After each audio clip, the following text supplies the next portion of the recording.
Halo, assalamualaikum warahmatullahi wabarakatuh. Selamat datang teman-teman mahasiswa sekalian di kelas Bahasa Indonesia bersama saya Taat Budiono. Nah, teman-teman sekalian, perkenalkan nama saya Taat Budiono, dosen pengampu mata kuliah ini, dan selama 1 semester ke depan kita akan membahas mengenai bahasa Indonesia. Sekedar perkenalan saja, saya tinggal di Bojongsari, Depok. Kemudian asal saya dari Kalimantan Barat.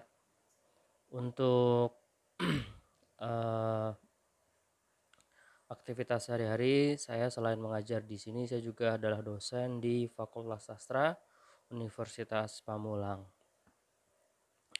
Nah, untuk perkenalan lebih lengkap nanti bisa kita lakukan di luar forum ini, tapi di pertemuan kali ini kita akan membahas mengenai tentu karena kita bahasa Indonesia, kita akan mengenal dulu sejarah, ya. Sejarah munculnya bahasa Indonesia, kemudian kedudukannya seperti apa, lalu fungsi dari bahasa Indonesia itu sendiri, ya. Jadi kita akan membahas mengenai tiga hal ini, yaitu sejarah, kedudukan, serta fungsi dari bahasa Indonesia itu. Nah, sebelum kita memulai materi, mari kita berdoa menurut percayaan masing-masing. Berdoa dimulai.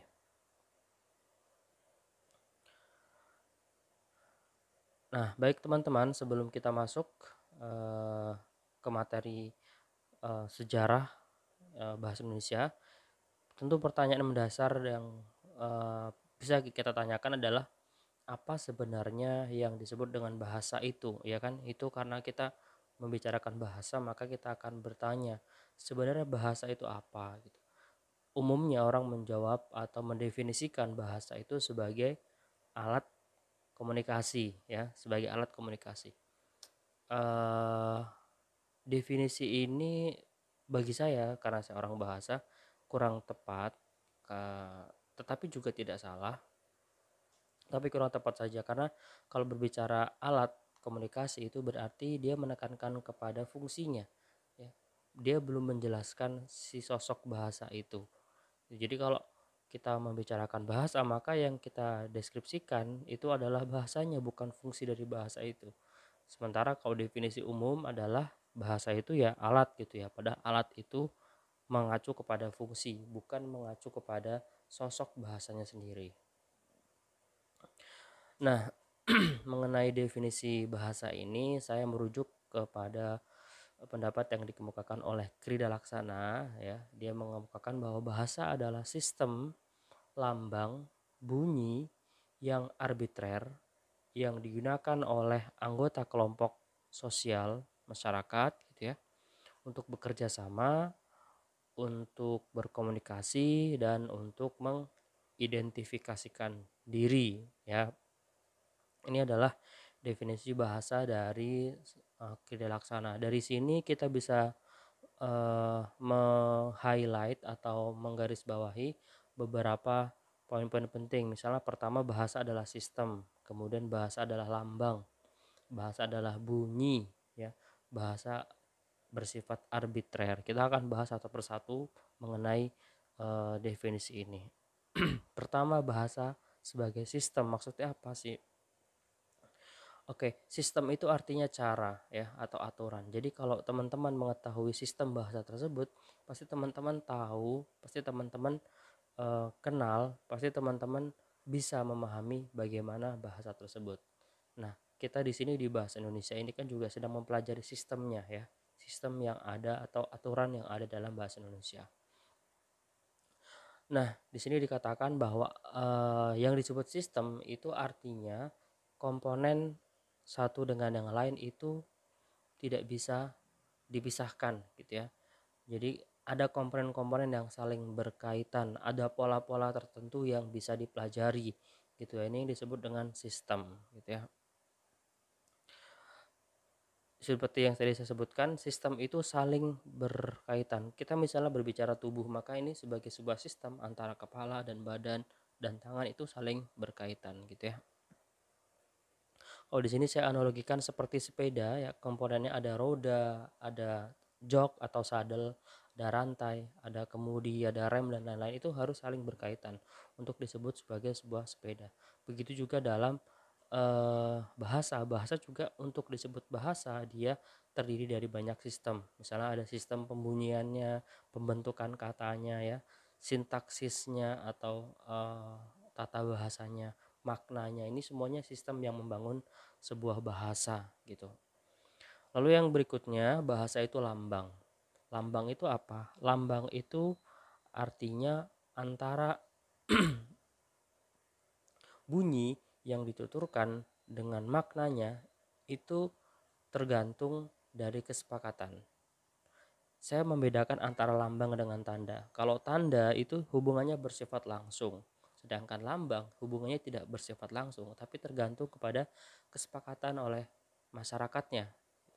Misal, ini yang ini saya membicarakan tanda. Misalnya tanda, ketika ada api bukan ada asap yang mengepul dari kejauhan, itu sebuah tanda bahwa di situ bisa jadi ada kebakaran atau ada api gitu ya. Jadi antara yang menandai dengan yang ditandai sifatnya berhubungan langsung gitu. Sedangkan lambang ini tidak berhubungan langsung gitu. Sifatnya berdasarkan konvensi, makanya disebut sebagai lambang. Di Indonesia melambangkan kesejahteraan itu bisa dilambangkan dengan padi dan kapas, tetapi di negara lain perlambangan kesejahteraan tidak mesti padi dan kapas. Itu karena tergantung kepada konteks kesepakatan masyarakat yang melambangkan itu. Nah, bahasa juga demikian gitu. Perlambangan dalam bahasa itu diwujudkan dalam bentuk bunyi.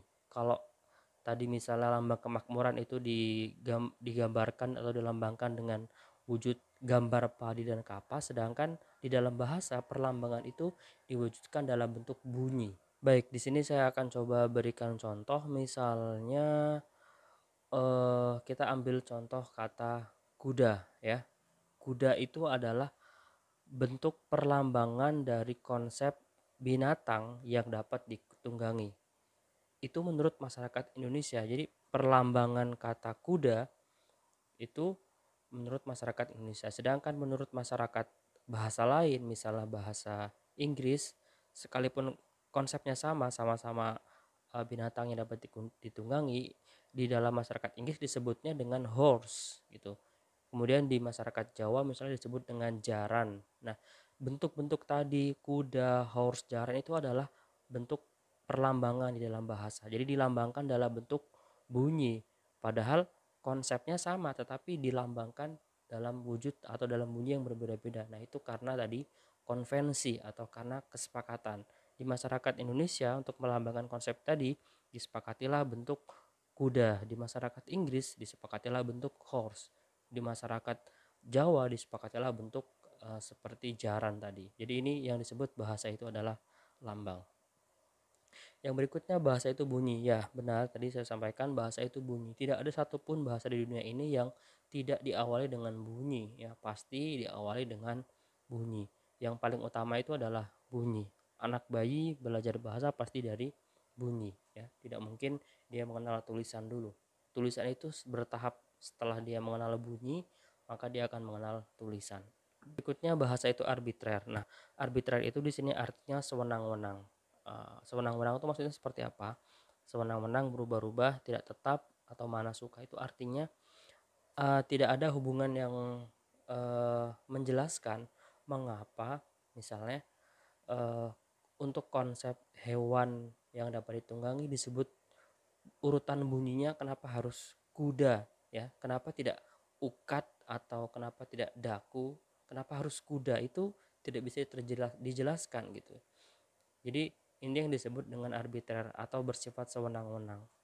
Jadi kaitan antara bunyi itu dengan yang melambangkannya itu nggak bisa dijelaskan. Kenapa ini disebut kuda itu tidak bisa dijelaskan. Kenapa tidak disebut ukat misalnya atau daku, itu yang tidak bisa disebut dijelaskan.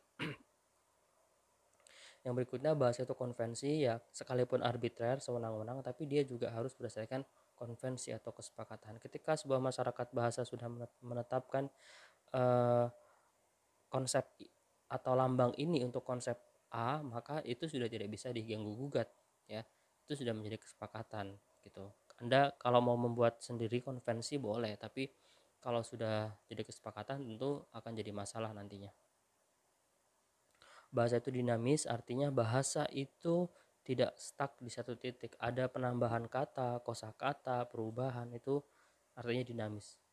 Bahasa itu beragam ya. Bahasa Indonesia yang kita pelajari sekarang ini juga beragam. Tidak hanya terdiri dari satu macam dialek gitu ya. Kita kenal ada bahasa Indonesia dialek Makassar, bahasa Indonesia dialek Melayu, bahasa Indonesia dialek Jawa atau dialek Sunda, itu semuanya punya keragaman sendiri-sendiri. Bahasa itu manusiawi, artinya bahasa alat yang bisa digunakan oleh manusia. Hewan tidak memiliki ini. Nah, berikutnya ke pembahasan yang lebih lanjut, yaitu kapan bahasa Indonesia ini diresmikan. Oke, kita tentu mengenal peristiwa Sumpah Pemuda. Disinilah cikal bakal eh, lahirnya atau disebutnya pertama kali bahasa Indonesia pada tanggal 28 Oktober 1928 ya, dengan satu kalimat yang menyatakan menjunjung bahasa persatuan bahasa Indonesia. Jadi di momen inilah bisa dikatakan istilah nama bahasa Indonesia itu baru pertama kali muncul gitu.